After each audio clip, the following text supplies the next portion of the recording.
Hello pong muli sa inyong lahat. Kamusta po kayo? Heto po, busy po ngayon si Royben at si Mrs.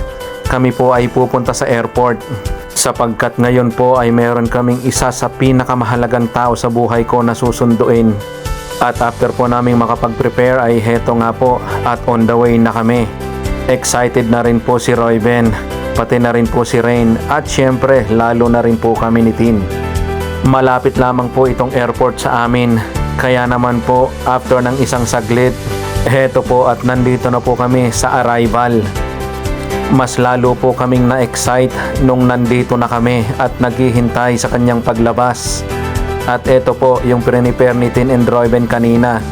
At after po naming maghintay ng ilang minuto ay heto na nga po, wala pa rin.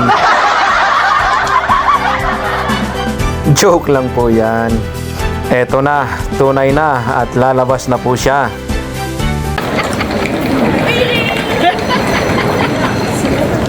Wow! Ma? Ako mag-exit. Sige, dito na lang ma.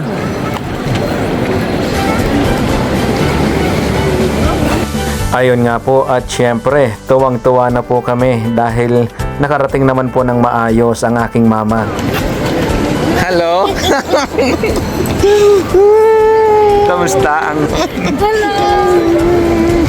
Hi, Ruben! Hello po! Welcome!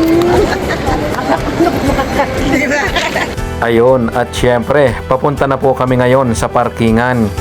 Bali 14 hours po yung binahe ni Mama simula Japan at wala po yung stopover. Kaya naman po heto, pagod at gutom na rin siya. At after po ng ilang saglit na biyahe ay heto po at nandito na rin kami sa bahay. Naghihintay na rin dito si Mami at si Ate Gail. Hindi ko na po matandaan pero napakatagal na rin po ng panahon na huli pa silang nagkita. At after po naming umakyat ay heto, nagprepare na po agad si Mrs. ng aming panghapunan.